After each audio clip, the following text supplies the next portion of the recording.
প্রিয় ভাই, আমার সন্তান, তোমরা যাদের বয়স 16 বছর, তুমি আমার ছেলে, আমার সন্তান।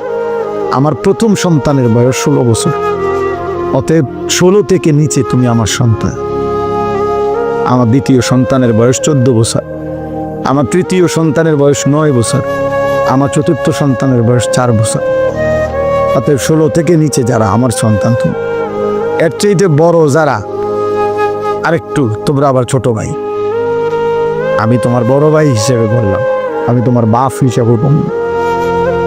এমন বিবেক, নারী দেখে, চুরি দেখে অশ্লীলতা করে, উলঙ্গ দৃশ্য দেখে দোস্ত বন্ধ করে দিও না। দিন যেন মরে না যায়, দিন যেন মরে না যায়। চাহিদা পূরণ হবে না, মোবাইলের বাড়ি চাহিদা পূরণ করতে পারে না। রাস্তার নর্তকী চাহিদা পূরণ করতে পারে না, ক্ষতি করে, শরীর নষ্ট করে, নাপাক করে, যৌবনের ক্ষমতা নষ্ট করে, যৌন সক্ষমতা নষ্ট করে, হারাম বীর্যপাতে। আমি স্পষ্ট বলি, আমার যুবক, আমার সন্তান, হারাম বীর্যপাতে মানুষের নিয়ন্ত্রণ থাকে না। স্বামী স্ত্রীর মিলনে মানুষের নিয়ন্ত্রণ থাকে, কারণ ও তো আমার স্ত্রী, বিবাহিত। একদিনে শেষ করলে তো জরুরি না, বুঝেন নাই? কারণ আমি তো জানি আমার বিবি, কিন্তু অসভ্য চরিত্রহীন, ওর কোনো নিয়ন্ত্রণ থাকে না, বুঝেন নাই?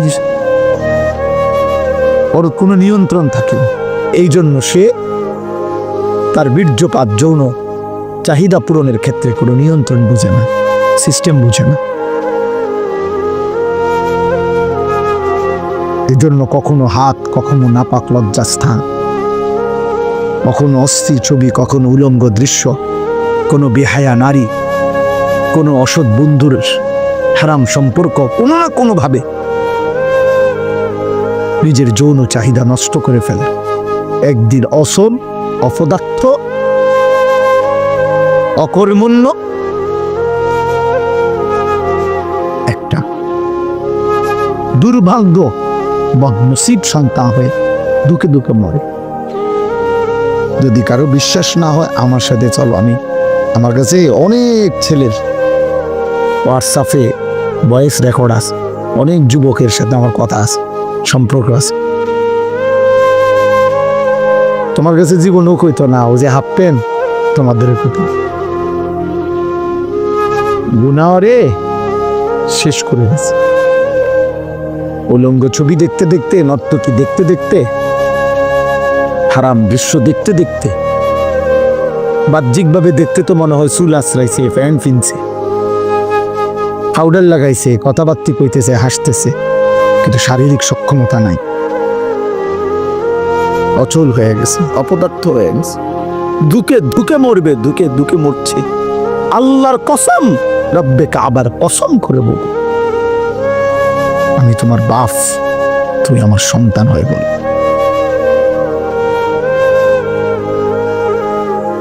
তোমরা বেনামাজি ছেলের এবং মোবাইলে আসক্ত ছেলে, যারা নিয়মিত মোবাইল, বড় মোবাইল ব্যবহার করো, তোমরা এখন দাঁড়াও।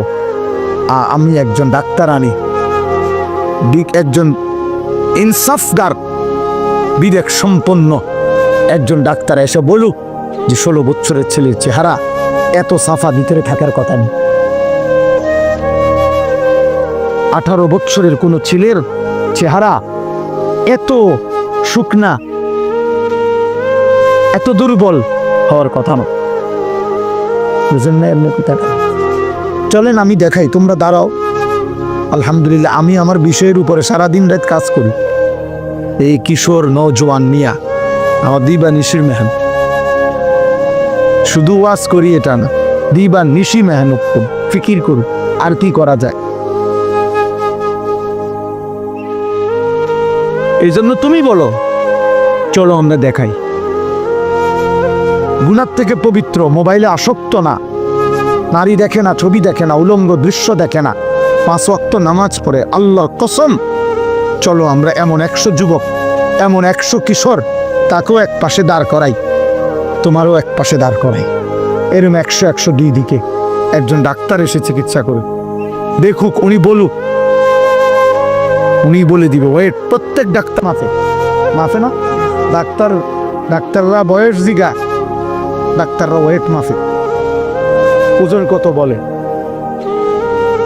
চলো, অনেক শিশু বিশেষজ্ঞ ডাক্তারের প্রেসক্রিপশনের পিছনে লেখা আছে কত মাসে কতটুকু ওজন থাকা উচিত, এখান দিয়ে লেখা থাকে বয়সের হারে ওজন কি, নাহলে ওজন মাফে কেন? অধিকাংশ ডাক্তারদের চেম্বারে ঢুকলেই কি আছে, ওয়েট মাফার কি আছে, মেশিন আছে। কেন? কি করতেছো বাপ, কি করছো? দাঁড়াও, তাহলে আমরা দাঁড় করাই তোমাগরে। তোমাদের বাবারা তোমাদেরকে দেখুক, তোমাদের সমাজ তোমাদেরকে দেখুক যে গুনাহ তোমাদের চেহারা কি কালো বানাইছে। বেনামাজি জীবন তোমাদেরকে কি পরিমাণ বিভৎস চেহারা বানাইছে।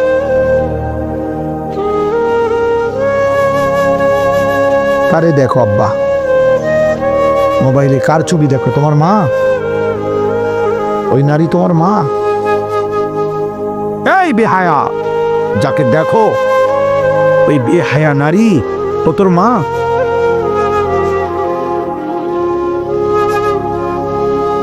একটা অসভ্য যুবক কল্পনা করে না ফরমান, তোর মাকে যদি কেউ এমন দেখে, তোর বোনকে যদি কেউ এমন দেখে, তোর বিবাহিত স্ত্রীকে যদি কেউ এমন দেখে, তোর কন্যাকে যদি এমন কেউ দেখে, তোর ফুফিকে যদি কেউ এমন দেখে, তোর খালাকে যদি কেউ এমন দেখে, আল্লাহর কসম, এটা নবীজি সাল্লাল্লাহু আলাইহি সাল্লাম হাদিসে, নবীজি, আমি এটা নিজের থেকে বলি নাই, নবী এক যুবককে এটা বলছে। নবীজির জামানায় এক যুবক নবীজির কাছে জিনার বেবিচারের অনুমতি চাইছিল। ইজান লি বিজিনা, হাদিসের সব এই কিতাব আমার গাড়িতে আছে, ওয়ালা তাকরাবুজ জিনা, এই নামে আমার কাছে একটা কিতাব আছে মোটা, ও কিতাবে আছে। যুবক বলছি, ইয়া রাসূলুল্লাহ, আমাকে জিনার বেবিচারের লজ্জাস্থানের হারাম ব্যবহারের অনুমতি দেন। নবীজি বলছে, যুবক শোনো তো। নবীজি তাকে তখন 5টা কথা বলছে। আফাতুহিব্বুহু লি উম্মিক, আফাতুহিব্বুহু লি ইবনাতিক, আফাতুহিব্বুহু লি উখতিক, আফাতুহিব্বুহু লি আম্মাতিক, আফাতুহিব্বুহু লি খালাতিক। যুবক, তুমি কি পছন্দ করো তোমার মায়ের সাথে কেউ জিনা করুক, তোমার মেয়ের সাথে কেউ জিনা করুক, তোমার বোনের সাথে কেউ জিনা করুক, তোমার খালার সাথে কেউ জিনা করুক, তোমার ফুফির সাথে কেউ জিনা করুক? আল্লাহর কসম ছেলেরা, ওই যুবক বারবার চিৎকার দিয়া বলছে, লা ইয়া রাসূলুল্লাহ, লা লা লা লা লা, না না না না নবী, আমার মায়ের সাথে জিনা করা আমি মেনে নেব না, আমার মেয়ের সাথে না, আমার বোনের সাথে না, আমার খালার সাথে না, আমার ফুফির সাথে না। আল্লাহর নবী বললেন, ওয়ালান নাসু লা ইউহিব্বুনাহু লিউম্মাহাতিহিম ওয়া বানাতিহিম ওয়া খালাতিহিম ওয়া আম্মাতিহিম ওয়া আখাওয়াতিহিম। তাহলে যুবক, কোনো মানুষও চায় না তার মায়ের সাথে কেউ জিনা করুক, তার মেয়ের সাথে কেউ জিনা করুক, তার বোনের সাথে কেউ জিনা করুক, তার ফুফুর সাথে কেউ জিনা করুক, তার খালার সাথে কেউ জিনা করুক। এই নাফরমান যুবক, তুমি যার সাথে জিনা করতে চাচ্ছ, যার উলঙ্গ ছবি দেখছো, সে তো কারো মা, সে তো কারো বোন, সে তো কারো স্ত্রী, সে তো কারো খালা, সে তো কারো ফুফি। ওই মানুষটা তো তোকে মেনে নিবে না রে বাপ।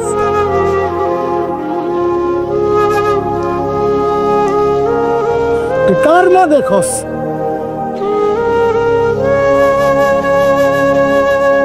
কার মতো চেহারা বানাইছো তুমি? বেনামাজি ছেলেরা দাঁড়াও, দাঁড়া বেটা, দেখি তোদেরকে বেটা। ইনসান এটাকে বলে? মুসলমানের বাচ্চা এমন হয়? মুসলমানের ঘরে জন্ম নিছ? দাঁড়াও, এখন আমি দাঁড় করাই, আমার অনুমতি দেন, আমি দাঁড় করাই। বেনামাজি অসতের চেহারা তো দেখলেই চেনা যায়। বেনামাজি তো অসভ্য,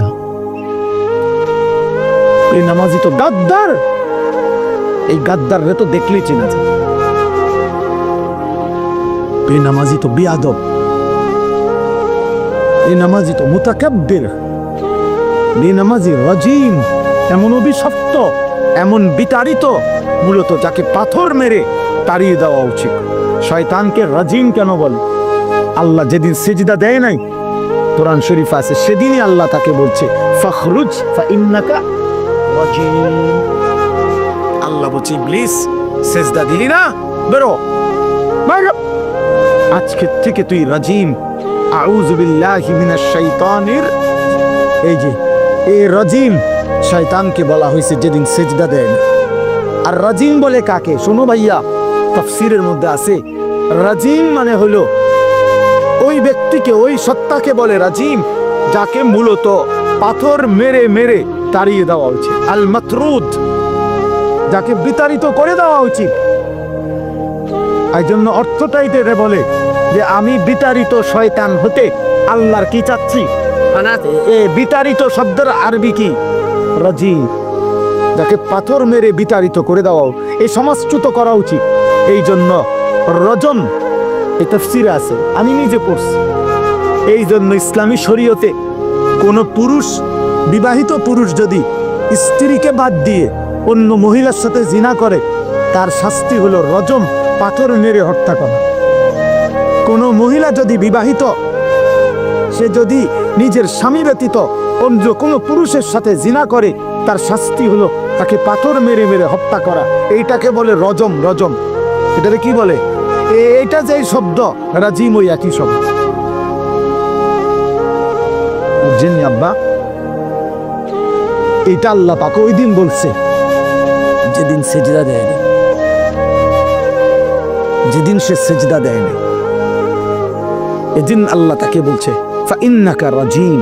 এজন্য প্রত্যেক বছর এই সেজদাবিহীন নাফরমান শয়তান মুমিনের, ইমানদারের, এত ঘৃণিত মুমিন প্রতি বছর 8 লাখ টাকা খরচ কইরা, 7 লাখ টাকা খরচ কইরা, জীবনের সম্পদ জমাইয়া, কলিজার সবটুকু ঘৃণা নিয়া হজ্জের সফরে টানা 3 দিন এই অভিশপ্ত শয়তানদের পাথর মারে। ওই যে রাজিম, যে ওদের মূলত কি রাজিম, যে এই জন্য পাথর মারে।